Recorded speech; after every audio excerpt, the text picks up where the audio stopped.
In this video, I explain exactly how a water softener works to remove the hardness from your water for your family.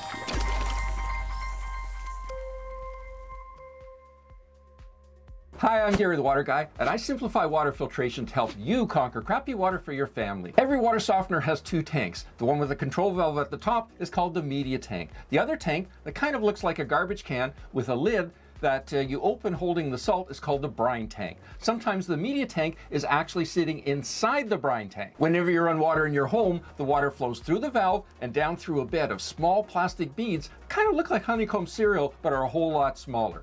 These beads fill about 2/3 of the media tank. As water passes over those beads, the hardness, which is calcium, magnesium, and iron, sticks to those beads and is removed from your water, making it soft. When the soft water gets to the bottom of the tank, the water then flows into the basket at the bottom of the riser tube and makes its way up through the riser tube through the valve, which then measures how much water you're using as the water leaves the media tank. After several days of use, the beads are covered with calcium, magnesium, and iron, which now needs to be regenerated or cleaned so the water softener can continue to soften your water. The valve then automatically triggers the regeneration process, which typically happens at night, usually about 2 a.m., and consists of 5 cycles. The first cycle is backwash, so the valve reverses the flow through the media tank, so now the water is coming into the media tank, flowing down through the riser tube and out through the basket at the bottom.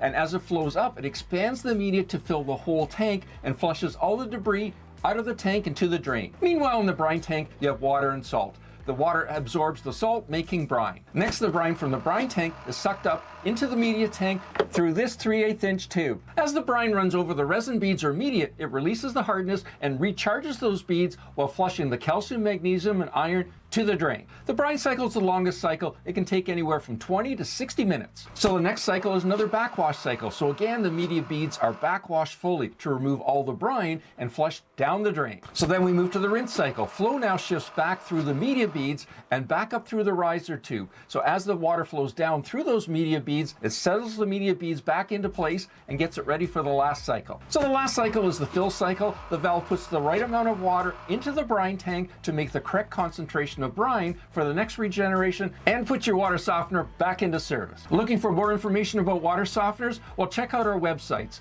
waterestore.com in the US or waterestore.ca in Canada. We offer free shipping and discount pricing. Click here for your next video on water softeners and I'll see you there. Any questions or comments? Add them down below.